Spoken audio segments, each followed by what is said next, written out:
Genèse 3, on y est. Et on commence ensemble. Le serpent était le plus rusé de tous les animaux sauvages que l'Éternel Dieu avait fait. Il dit à la femme, Dieu a-t-il vraiment dit, vous ne mangerez aucun des fruits des arbres du jardin? On a ici un nouveau personnage qui arrive, qu'on ne connaît pas avant, qui est, on a l'impression, une créature du Seigneur, qui est à la fois un animal et qui est à la fois qui parle. Je ne sais pas si vous avez déjà croisé des animaux qui parlent. Un homme a croisé un animal qui a parlé. C'était sa propre ânesse, son propre âne. C'est Balaam. Balaam, je vous le lis, hein. Dans Nombre 22, verset 27, l'âne vit l'ange de l'Éternel et elle s'abattit sous Balaam. La colère de Balaam s'enflamma, il frappa l'ânesse avec un bâton. L'Éternel ouvrit la bouche de l'ânesse et elle dit à Balaam, son propre maître, que t'ai-je fait pour que tu m'aies frappé déjà 3 fois? Dieu a ouvert la bouche d'un animal, il a parlé. Ici, ce n'est pas Dieu qui ouvre la bouche de cet animal-là. Et le serpent, ce n'est pas qu'un animal. On va le voir après, pourquoi le serpent. Mais en fait, la parole de Dieu nous dit clairement qui est ce personnage, qui est cette personne. Clairement, nous l'avons dans le dernier livre de la Bible. Et je vous invite à le prendre. Voilà, on est dans la Genèse. Prenez le dernier livre de la Bible, l'Apocalypse.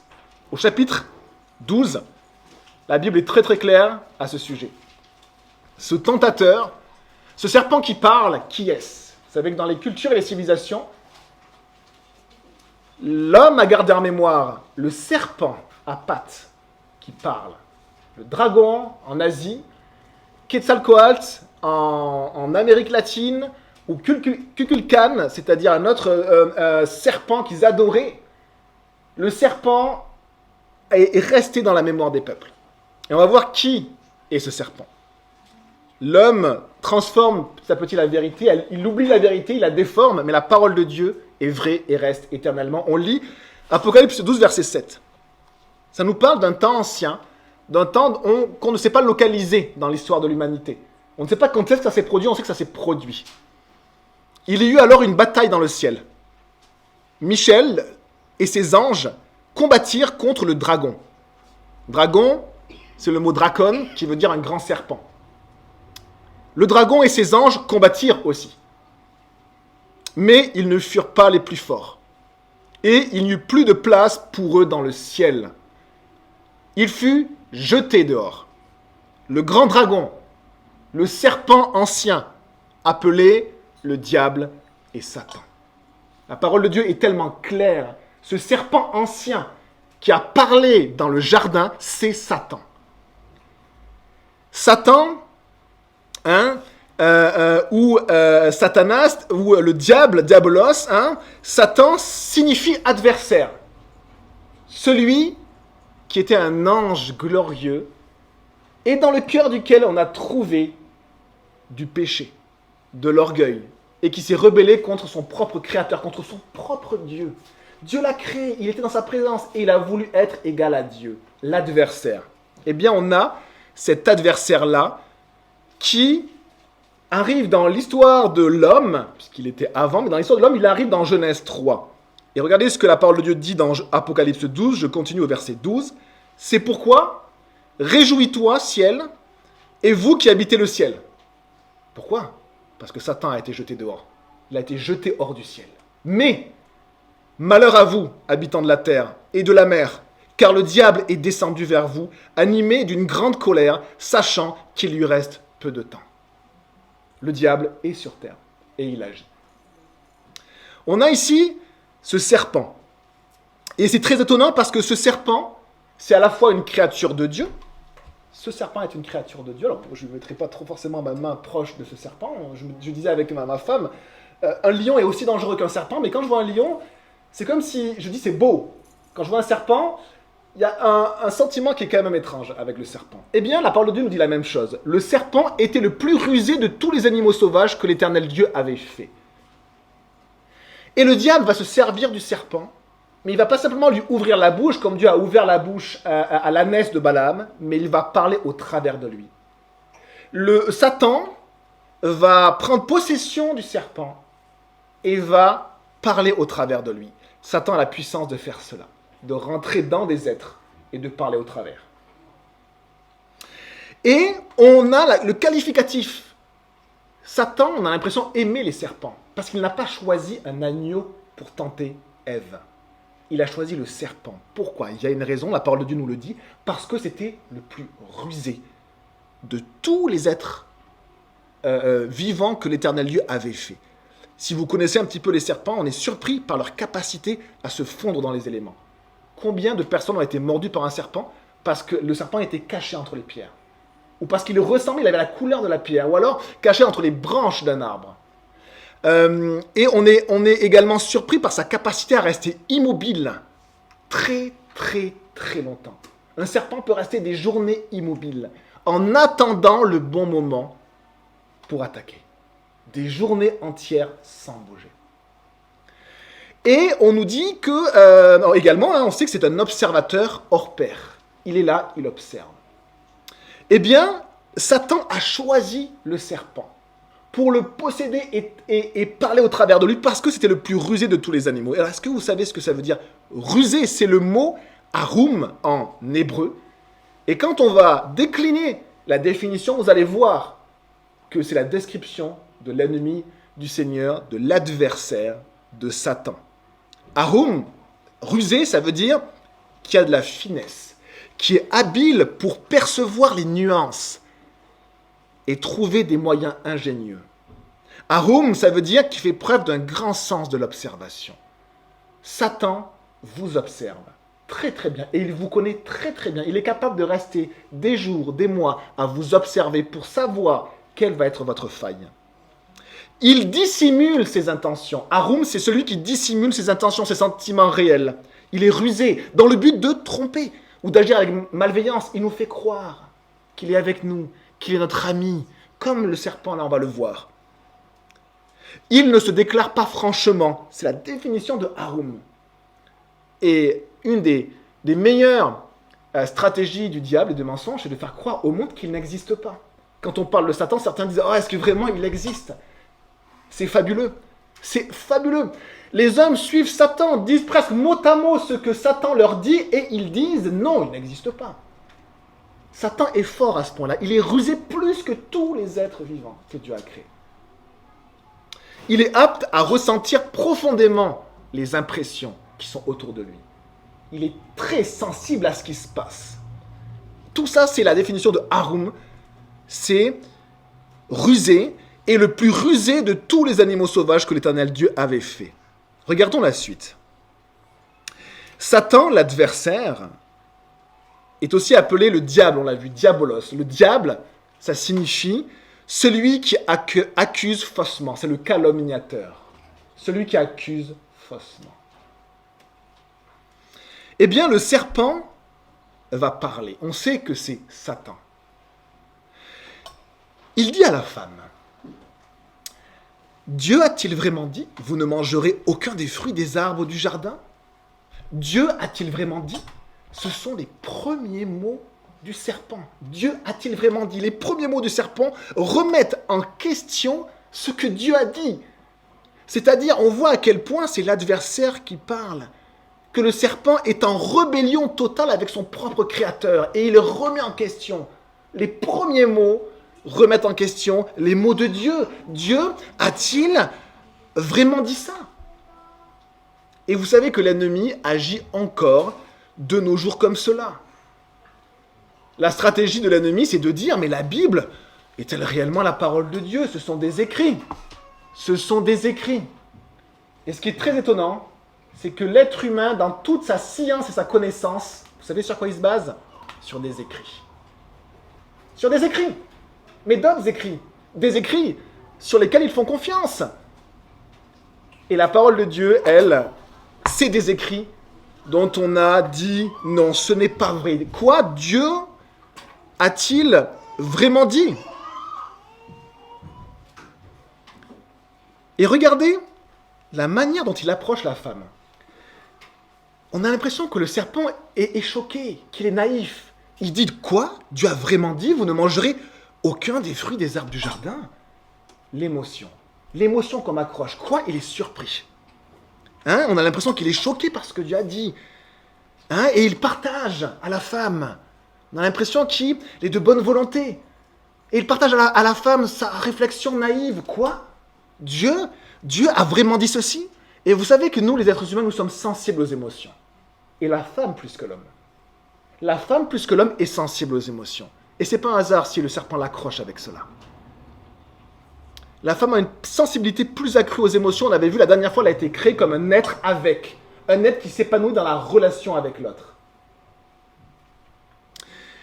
Quoi? Ah bon? Non. Satan est là, il est surpris et il partage sa surprise à la femme. Hein? Et attention, mes sœurs, mais aussi mes frères, aux émotions. On est dans une société qui met les émotions avant même notre raison. Souvent, dans même les débats de l'homosexualité, transsexualité, mais dans beaucoup d'autres choses, souvent vous entendez les gens qui disent « Ah, mais je me sentais mal. Je me sens mal. » Et on a des émotions, hein. Je me sens choqué, je me sens blessé. Ah, je me sentais blessé. Et on a les émotions qui sont en premier, les émotions qui sont avant même la raison. On est dans une société qui met les émotions avant la raison. Et Satan sait que les émotions sont puissantes. Et sait que les émotions peuvent éteindre la raison. Et alors il commence avec une accroche émotionnelle. Et regardez ce qu'il dit. Il a vraiment dit, vous ne mangerez aucun des fruits des arbres du jardin. Et là, Satan déforme la vérité. Il dit quelque chose qui est en partie vrai, en partie faux, et c'est ce qu'il dira tout au long de son discours. Tout au long de son discours. Satan va tordre la parole de Dieu, il fait croire qu'il est surpris, et c'est absolument intentionnel. Ne soyez pas naïfs sur la volonté de Satan de perdre l'humanité et de l'orienter dans la mauvaise direction. Ne soyons pas naïfs sur le péché, ne soyons pas naïfs. Satan tord la parole de Dieu et nous expose quelque chose de faux. Donc à la fois, il y a les émotions qui sont accrochées, puis à la fois, la femme se dit, non, Dieu n'a pas dit ça. Et qu'est-ce qui va se passer? Satan va engager une conversation avec la femme. Satan va gagner la première étape de la tentation, c'est converser avec l'ennemi, avoir une discussion. Non. Et vous savez, le pasteur Steve répétait quelque chose qui m'a marqué. Il disait souvent, attention, Satan n'est l'ami de personne. Il n'est l'ami de personne. Certains sont satanistes et disent « Ah, moi j'adore Satan », mais Satan se fiche complètement de toi. Il veut juste que ton âme soit perdue. Il veut juste que ton âme soit perdue. Il n'est l'ami de personne. Il nous fait croire, par contre, qu'il a envie d'avoir une conversation avec vous. Savez-vous que Satan a voulu avoir une conversation avec le Fils de Dieu, avec Jésus? On le lit dans Matthieu 3, dans Luc 3, je crois, de tête, et on lit ceci. Dans Matthieu 3, on a que Jésus a été dans le désert et il a été tenté. Matthieu 4, excusez-moi. Pendant 40 jours et 40 nuits. Et regardez comment est appelé le serpent dans Matthieu 4, verset 3. Le tentateur. Celui qui tente, qui est subtil, qui est rusé. Il tente, il a l'air gentil, il fait croire qu'il est notre ami, il veut commencer une discussion avec nous. Et il dit à Jésus, si tu es le Fils de Dieu, Jésus l'était, ordonne que ces pierres deviennent des pains. Il veut une conversation avec Jésus. Et à chaque fois, Jésus va rompre la conversation. Et va toujours répondre avec la vérité. La seule chose qui nous garde quand nous sommes tentés, les amis, c'est la vérité. Si vous ne connaissez pas la vérité, vous serez en danger. Parce que le serpent va retourner complètement votre cerveau. Il va même vous dire des choses qui ressemblent à la vérité et qui sont fausses. Si vous ne connaissez pas bien la vérité, qui est claire, qui est vraie et qui est simple, eh bien, vous serez en danger. Jésus, à chaque fois, va répondre avec la parole de Dieu. Si vous connaissez la parole de Dieu, ça va vous protéger. Ne discutez pas avec le serpent. Envoyez Jésus. Envoyez Jésus. Dieu a-t-il vraiment dit, vous ne mangerez aucun des fruits des arbres du jardin? Et regardez la réaction de la femme. La femme répondit au serpent, nous mangeons du fruit des arbres du jardin. Cependant, en ce qui concerne le fruit de l'arbre qui est au milieu du jardin, Dieu a dit, vous n'en mangerez pas et vous n'y toucherez pas, sinon vous mourrez. Satan engage une conversation avec la femme. Elle est accrochée dans ses émotions. Et après, dans son intellect, elle veut rétablir les choses. Elle veut parler à celui qui lui parle. Et ici, Ève commet une première défaillance. Je crois que ce n'était pas à elle de répondre au serpent. Parce que Dieu avait donné un rôle protecteur et de gardien à Adam. Et là, Ève aurait dû dire, attends, j'appelle mon mari, il va te répondre. Attends, j'appelle mon mari, il va te répondre. Et Ève va parler. Et c'est aussi, excusez-moi mes sœurs, mais c'est aussi quelque chose qui est rappelé dans la parole de Dieu, c'est que le diable vous trompe et essaie de vous faire tomber par vos paroles. On va le voir par la suite, l'homme va pécher par son silence, par son absence et par sa démission. Mais Ève va pécher par ses mots.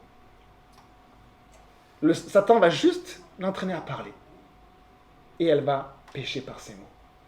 Que Dieu garde notre bouche. Vous avez des enseignements dans Jacques qui sont très clairs sur la puissance même de la langue. Pour les hommes et les femmes, mais Satan connaît, il nous observe, il nous connaît très bien. Et alors, elle engage une conversation avec Satan. Alors que la seule bonne manière de répondre au serpent, c'est juste la parole de Dieu et rien d'autre. Et on pourrait se dire, où est l'homme à ce moment-là? L'homme, il était soit à ce moment à côté, soit il est arrivé après. Mais ce qui est sûr, c'est que soit il est absent, soit il est silencieux. Et là, c'est la défaillance de l'homme, de l'être humain. Vous savez ce que dit la parole de Dieu envers les hommes? Elle nous dit, les gars, soyez des hommes. Soyez des hommes. Prenez vos responsabilités. Ne soyez pas silencieux. Ne soyez pas démissionnaires. Ne soyez pas absents.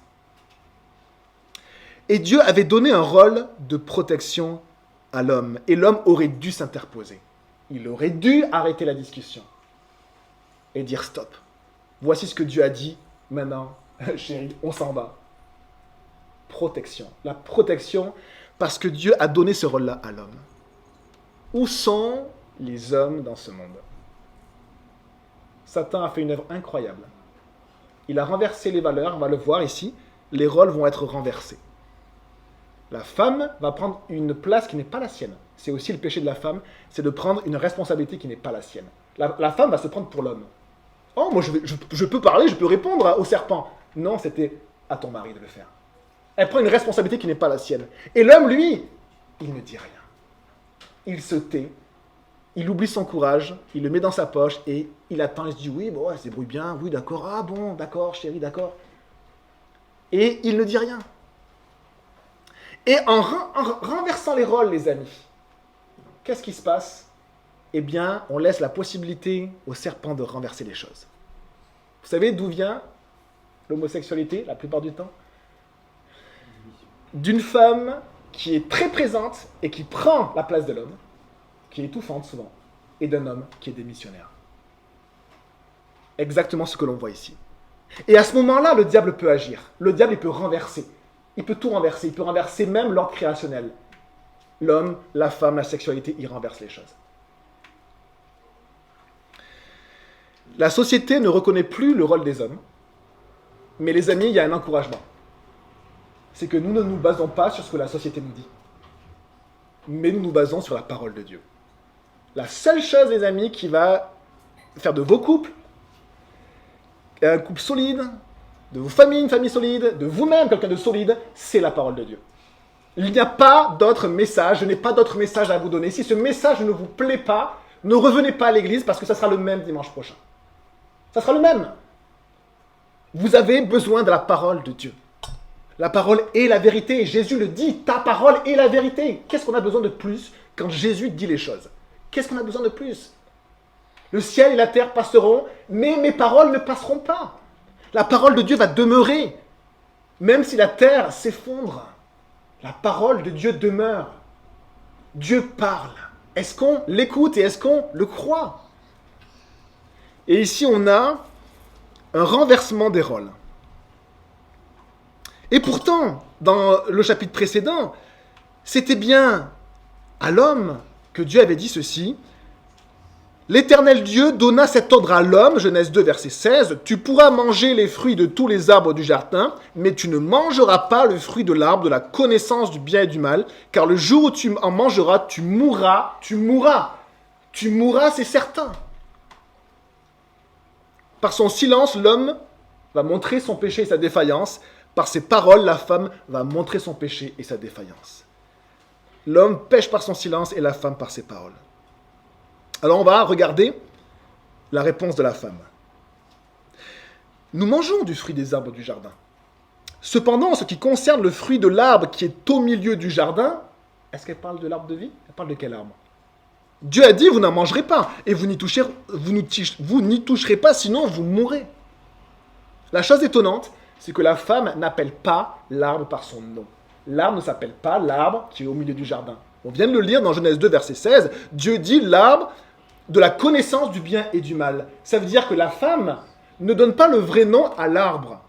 Et c'était le rôle d'Adam de transmettre ce qu'il avait reçu de Dieu, la parole de Dieu, à sa femme. Et donc il y a eu un problème, soit dans la transmission d'Adam vers sa femme, soit dans la réception de Ève par rapport à ce qu'elle a entendu. Et c'est également les deux problèmes que nous avons dans nos vies chrétiennes. Un problème parfois de transmission, la parole de Dieu n'est pas bien enseignée. Et je vous assure, la parole de Dieu, elle est claire, elle est vraie et elle est simple. Ne croyez pas que vous avez besoin de faire des études de théologie pendant 3 ans pour connaître la parole de Dieu, c'est faux. Peut-être que Dieu vous appellera à cela, mais je vous assure, la parole de Dieu, elle est claire, elle est vraie, elle est simple. Pourquoi? Parce qu'un enfant peut la comprendre. Parce que je l'enseigne à mes enfants qui ont 5 ans, 7 ans et 10 ans. Je les enseigne et ils comprennent tellement de choses. Et parfois même, ils me remettent en question. Ils me remettent en question. Quand mon enfant prie, il me remet en question. Mon enfant, même des fois, il prie en disant, c'est dommage parce que Satan, il nous fait croire qu'il est comme Dieu. Mais Jésus, jamais il pourra prendre ton trône. Jamais il pourra prendre le trône de Jésus. À 5 ans ou à 7 ans, on est capable de comprendre ça. La parole de Dieu, les amis, nous guide. Elle est simple, elle est vraie. La parole de Dieu, et elle est claire. Alors, ce qui est étonnant, c'est quand on lit les textes, l'arbre qui était plutôt au milieu du jardin, c'est l'arbre de vie. Alors on ne sait pas si l'arbre de la connaissance du bien et du mal, il était plus ou moins au milieu, on ne sait pas. Mais en tout cas, l'arbre qu'elle décrit, c'est l'arbre de la connaissance du bien et du mal, et finalement qu'elle décrit comme étant, voilà, l'arbre au milieu du jardin. Et on a ceci, on a besoin de connaître la parole de Dieu clairement et entièrement. Qu'on ne nous embrouille pas l'esprit en nous disant que c'est tellement compliqué qu'il faut faire du grec et du latin et que ceci veut dire cela, qui veut dire ceci, qui veut dire cela. Donc je t'explique pourquoi. Non, la parole de Dieu, elle est claire. Oui, l'Église a besoin des enseignants. Dieu m'appelle à enseigner, Dieu appelle les pasteurs à enseigner. Vous avez des enseignements pour les enfants, de la part de Lydia, de Florie. Oui, on a besoin d'enseigner la parole de Dieu. Vous-même, vous vous enseignez les uns les autres dans les ministères des femmes, le ministère des gars. On s'enseigne mutuellement, on est tous capables de partager la parole de Dieu. On a besoin d'être enseignés simplement et clairement. Simplement et clairement. La parole de Dieu nous garde et elle est vraie, claire et simple. Alors, voici comment la femme partage et elle a même modifié des choses. On peut penser que c'est Adam qui avait modifié des choses. Comme il avait peut-être peur qu'on mange de l'arbre, il avait même dit il ne faut pas le manger, mais il ne faut pas le toucher non plus. On voit, vous n'en mangerez pas et vous n'y toucherez pas. C'était pas quelque chose de mauvais, mais on voit simplement l'enseignement qui venait de Dieu à la base, mais qui est un peu modifié. Et ensuite, quand on vous écoute sur la parole de Dieu, c'est exactement la parole de Dieu. Ou c'est un peu modifié. Est-ce que vous connaissez la parole de Dieu? Est-ce que vous lisez la parole de Dieu? Est-ce que vous lisez la parole de Dieu? Lisez-la. La parole de Dieu n'est pas la parole d'une personne ou de l'enseignant. Elle a été donnée pour tous les hommes, toutes les femmes. Dieu vous donne son trésor le plus précieux qui vous nourrit chaque jour, qui vous reprend chaque jour. Tellement de personnes ont ouvert la parole de Dieu. Et à un moment donné, le verset sur lequel ils étaient tombés, c'était exactement ce qu'ils vivaient. La parole de Dieu est puissante, elle est même prophétique. Elle vous parle même dans votre situation à vous.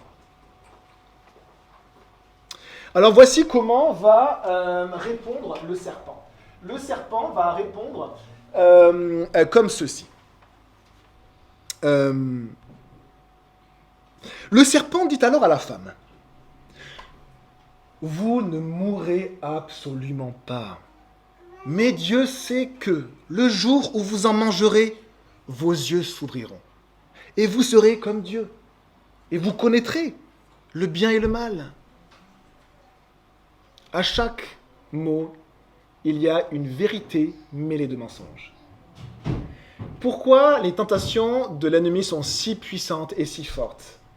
C'est parce qu'elles se rapprochent de la vérité. Le mensonge le plus dangereux est le mensonge qui se rapproche le plus de la vérité.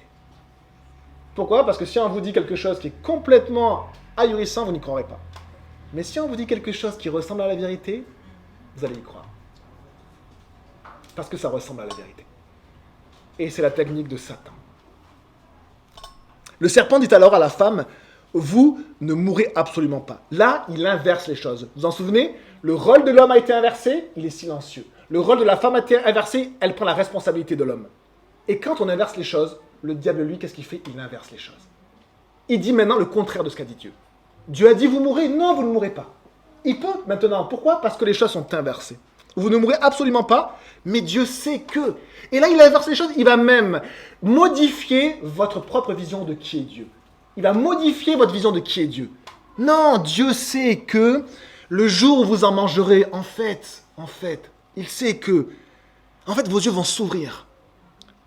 Et vous serez comme Dieu. Et vous savez, c'est notre désir à tous d'être comme Dieu dans le sens d'être plus proche de Dieu. C'est là où le diable est très très fort. C'est que nous, notre désir, c'est d'être proche de Dieu. Mais en fait, c'est pas de prendre la place de Dieu. Et là, ici, l'ennemi, en fait, il parle d'être comme Dieu, mais c'est de prendre la place de Dieu. C'est pas d'être plus proche de Dieu.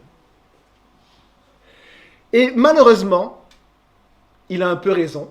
C'est-à-dire que, oui, si la femme et l'homme mangent de ce fruit, leurs yeux vont vraiment s'ouvrir. Et oui, ils vont connaître plus de choses comme Dieu connaît plus de choses. C'est ce qui est terrible. C'est qu'en partie, le serpent a raison. Mais à chaque fois, rappelez-vous une chose, c'est que le serpent mêle beaucoup de vérité avec un peu de mensonge, mais toujours une mauvaise direction. Toujours une mauvaise direction. La direction que l'homme va prendre, c'est d'être éloigné de son Créateur pour toujours. Alors qu'il y avait une part de vérité. Éloigné de son Créateur, chassé du jardin, avec toutes les conséquences du péché qu'on en verra la prochaine fois. Vous ne mourrez absolument pas, alors que Dieu a dit, vous mourrez certainement. Car Dieu sait que le jour où vous en mangerez, vos yeux s'ouvriront. Ça veut dire, vos yeux s'ouvriront, ça veut dire que vous allez connaître quelque chose de plus. Vous savez, on nous fait miroiter ça, même dans les élites qui nous dirigent, on nous fait miroiter que si on passe par certaines étapes, on va connaître plus de choses. Un peu comme nos pupilles vont se dilater, là, waouh, on va connaître plus de choses. Mais le diable nous fait croire ça aussi dans le péché. Il nous fait croire qu'on a besoin de connaître plus de choses dans la sexualité, de connaître plus de choses dans, parfois, la tromperie, dans les excès. Tu n'as jamais connu ça. Ah, il faut que tu le connaisses. Il faut vivre au moins une fois ça. Tes yeux vont s'ouvrir. Tu vas connaître plus de choses. Le serpent nous fait croire qu'on a besoin d'expérimenter plus de choses. Alors qu'on a juste besoin de connaître la parole de Dieu et de rester dans la vérité. De rester dans la vérité. Et le serpent, à chaque fois, essaie de nous faire franchir la barrière. Tu as besoin de plus. La parole de Dieu me dit, éloigne-toi de ce qui est dangereux pour ton âme. Vous savez, un jour, un homme de Dieu qui s'appelait Joseph travaillait dans une maison et la femme de son maître voulait coucher avec lui. Tentation. Elle devait être très belle, très désirable, sexy. Elle devait s'habiller de manière sexy. Et on sait que les Égyptiens avaient des parures magnifiques. Et à chaque fois, elle le tentait comme ça. Tu as besoin de connaître plus. Peut-être qu'en plus, il n'avait jamais connu de femme. Et du coup, la femme le tentait. Une première expérience avec moi. Et à un moment donné, vous savez ce qu'a fait Joseph? Il a fui. Vous n'avez pas besoin de connaître plus. Vous avez besoin de fuir le péché. De fuir. Et de rester dans ce qui est bon. Parce que Dieu nous donne des choses abondantes, merveilleuses dans ce qui est bon. Et on n'a pas besoin de plus. Vos yeux s'ouvriront. Et vous serez comme Dieu. Le diable fait croire à Adam et Ève qu'en connaissant plus de choses, ils vont ressembler encore plus à Dieu, mais avec cette convoitise, c'est ce qui est terrible. C'est que dans une phrase, on ne sait pas qu'est-ce qu'il y a derrière. Si je vous dis ressembler à Dieu, moi j'ai envie de ressembler à Jésus. Mais qu'est-ce qu'il y a derrière? Là, il y a la convoitise de la grandeur de Dieu et il y a la convoitise de la puissance de Dieu. Oh, être puissant comme Dieu, connaître comme Dieu. Et là, c'est à la place de Dieu. Je vais être comme Dieu. Est-ce que je vais être comme Dieu pour lui plaire ou pour être à sa place, pour prendre sa place? Et on voit quel orgueil et quelque chose insensé va naître dans le cœur de la femme et de l'homme. Parce qu'on provient de Dieu. Il suffit de ne pas éteindre son cerveau et qu'il soit connecté à la parole de Dieu pour réaliser que tout nous vient de Dieu. Tout nous vient de Dieu. Comment vouloir être contre Dieu pourrait améliorer les choses? Tout nous vient de Dieu. La respiration, la vie, les biens, les ressources, tout nous vient de Dieu. Et le diable nous tente. Tu peux être comme Dieu. Et ce péché est toujours là, les amis. Être comme Dieu. Là, on pourrait dire, tous les travers originels de l'homme qui essaie, génération après génération, à recréer lui-même le jardin d'Éden. Il essaie de recréer un jardin, l'homme, sur la terre, où il n'y a ni maladie, ni souffrance à l'accouchement, où il n'y a aucun problème de ressources.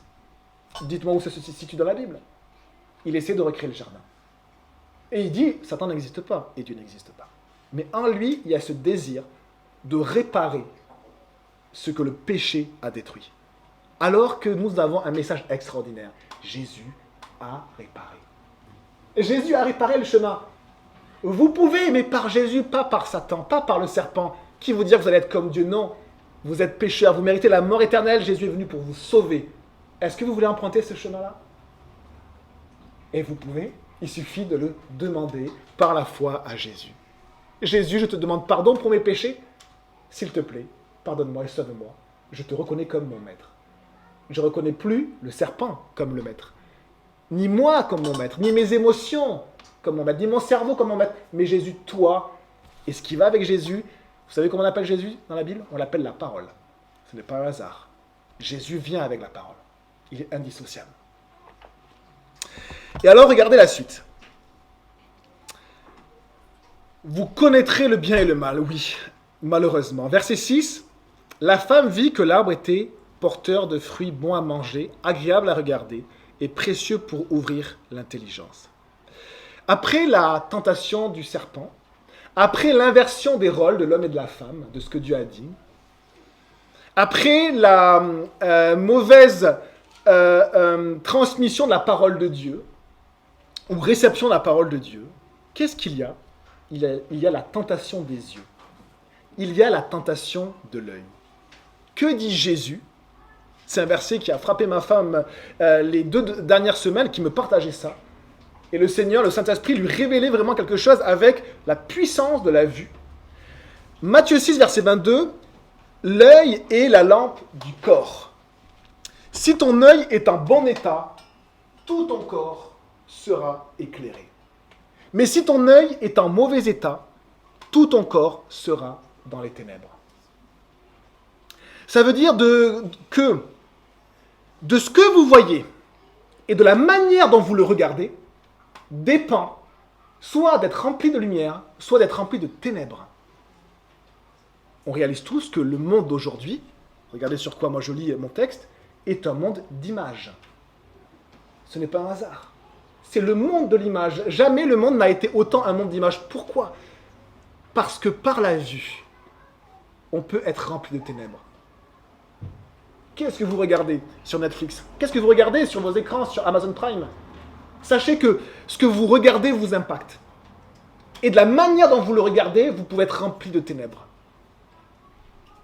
On est tous pareils, hein. Nous on aime regarder aussi des séries avec ma femme. Mais qu'est-ce qu'on regarde? De quoi on se nourrit? Et ici, regardez, la femme vit. Qu'est-ce qu'elle voit? Elle voit que l'arbre, il est plein de fruits bons à manger. Mais ça a l'air tellement bon, le péché. Agréable à regarder. Et précieux pour ouvrir l'intelligence. Tellement utile. Pour moi. Ah, je me sentirais mieux Ah, c'est pour moi, je me sentirais mieux dans mes émotions si je pouvais prendre de ce fruit. Après, la tentation du serpent, il y a la tentation des yeux. Et parfois on dit, vous savez, on dit, oh moi je regarde juste. Hein, un gars, souvent, il va regarder des femmes nues, il va dire, oh non, moi je regarde juste. Eh bien, Jésus me dit, si moi je le fais, ben, tu es en train de pécher.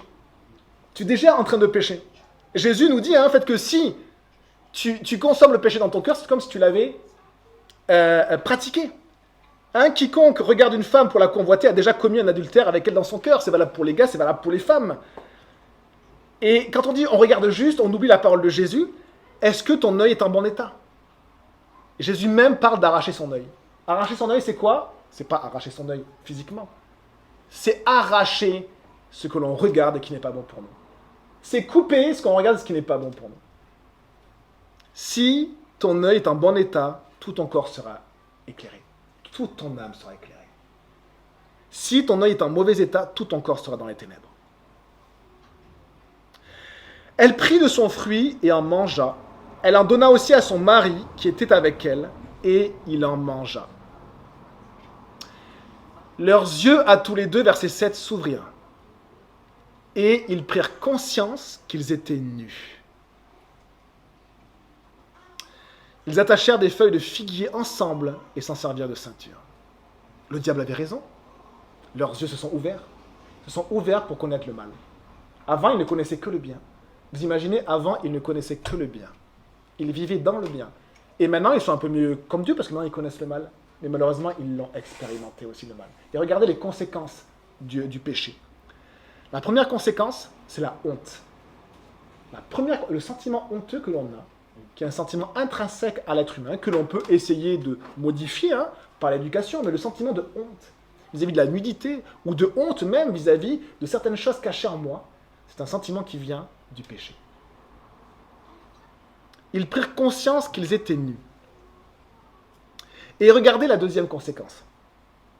Quand ils entendirent la voix de l'Éternel Dieu, en train de parcourir le jardin vers le soir, l'homme et sa femme se cachèrent loin de l'Éternel Dieu, au milieu des arbres du jardin. La deuxième chose qu'ils vont connaître en plus, c'est la peur. Et pire que cela, la peur de Dieu. Le sentiment insupportable de sentir la présence de Dieu approcher, parce que nous sommes pécheurs. Il y a un sentiment insupportable qui est lié à quelque chose de très simple, c'est que Dieu est la lumière et il éclaire les ténèbres. C'est tout. C'est ce que Jésus dit dans l'évangile de Jean, c'est tellement dit clairement. Dieu est la lumière et il éclaire les ténèbres. Et on ne veut pas que nos ténèbres soient éclairées. On est des bonnes personnes, mais on a un sentiment insupportable de honte et on essaie de fuir cela. Le jour où on accepte d'être éclairé par le Seigneur, ça s'appelle la repentance. Pourquoi? Parce que je dis à Dieu, oui, je suis mauvais. Oui, en moi il y a des ténèbres, je suis pécheur, j'ai besoin d'être sauvé. J'ai besoin d'être sauvé. Pardonne-moi, Seigneur, s'il te plaît. Un psaume dit ceci dans le psaume 51, contre toi seul, j'ai péché. Alors voici la deuxième chose qui naît en plus, qu'ils ne connaissaient pas, la peur et la peur de Dieu. Quand ils entendirent la voix de l'Éternel Dieu en train de parcourir le jardin. Et regardons la suite. Regardons juste la suite de Genèse 3, au verset 9. Cependant, l'Éternel Dieu appela l'homme et lui dit, « Où es-tu » Il répondit, « J'ai entendu ta voix dans le jardin et j'ai eu peur, parce que j'étais nu. Alors je me suis caché. » Dieu, alors qu'il sait toutes choses, il sait que l'homme a péché, il revient vers lui. On voit la nature de Dieu à ce moment-là. Il revient vers l'homme. Et il veut être en relation avec l'homme. Il dit, qu'est-ce qui se passe? Pourquoi tu changes d'attitude? Et alors l'homme essaie d'expliquer. Et l'Éternel Dieu dit, mais qui t'a révélé que tu étais nu? Qui t'a révélé? Tu connais quelque chose de plus que moi, je ne t'ai pas révélé. Mais que le serpent l'a amené à connaître. Il y a des choses, les amis, qu'on n'a pas besoin de connaître. Dans des expériences de drogue, de sexualité, il y a des choses qu'on n'a pas besoin de connaître. Qui t'a révélé cela? Restez purs, restez dans le cadre que Dieu a prévu pour vous.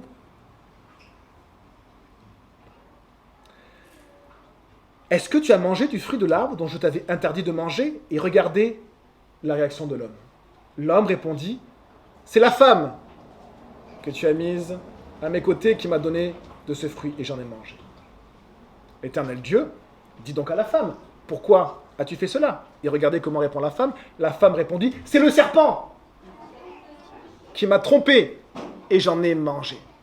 Et maintenant, regardez, prenez le psaume 51 s'il vous plaît, c'est le psaume à l'intérieur de la Bible, c'est le livre des psaumes, c'est à peu près au milieu de la Bible, cherchez les psaumes, vous les trouverez, et après psaume 51. Prenez ce psaume-là s'il vous plaît. Et on a fini avec l'enseignement de ce matin. Prenez le psaume 51 s'il vous plaît.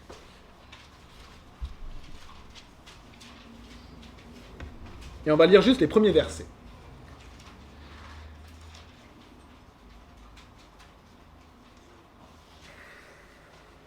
Psaume 51, les premiers versets. Ô Dieu, fais-moi grâce conformément à ta bonté, conformément à ta grande compassion, efface mes transgressions.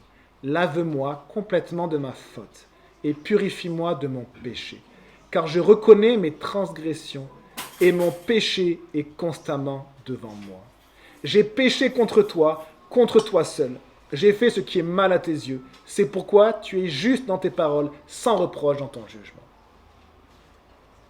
J'ai péché contre toi. Que dit Adam? Non, c'est pas moi, c'est la femme. Que dit la femme? Non, c'est pas moi, c'est le serpent.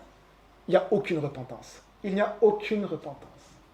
Alors, Dieu va chasser Adam et Ève. Et ainsi, toute l'humanité, toute leur descendance, en eux, toute leur descendance, de la présence même de Dieu. Et on en est là aujourd'hui.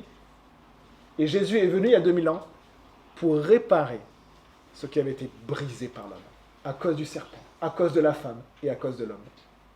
On prie les amis et on va avoir un chant où on veut simplement s'abandonner pas au serpent, mais à Dieu. Seigneur Jésus, on te dit merci mon Dieu pour ta parole. Qu'on aimerait parfois ne pas enseigner, Seigneur, mais il y a une puissance dans ta parole, Seigneur, qui nous protège et qui nous garde. Merci pour cela. Je te remets encore les enfants derrière, s'il te plaît.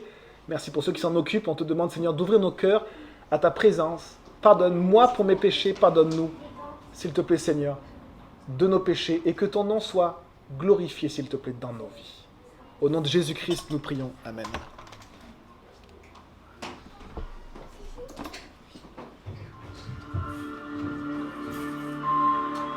Me voici à genoux devant toi, j'abandonne tout,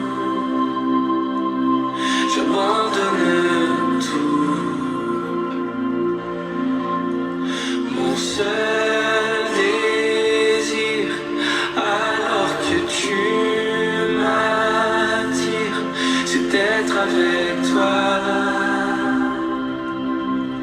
Être avec toi, je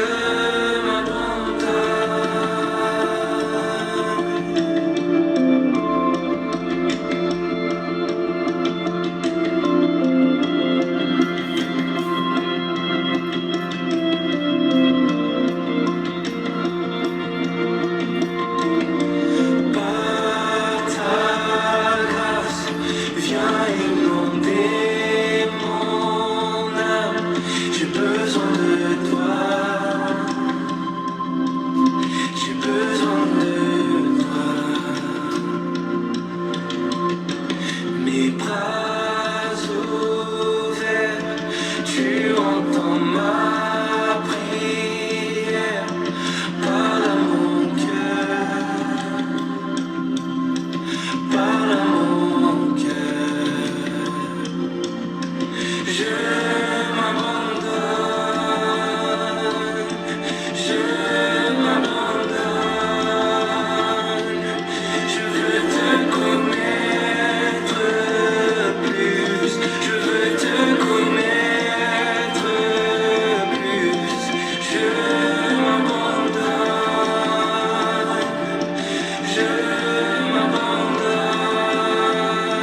à Dieu lui-même, au Seigneur. Et vous savez, on a tous le même cœur, on a un cœur qui est pécheur. Et apprendre à connaître, à se connaître soi-même, hein, selon les grands philosophes, c'est réaliser qu'on est pécheur, qu'on est fragile, qu'on a besoin de Dieu. On a besoin aussi de demander régulièrement, vous savez, pardon à Dieu pour nos péchés.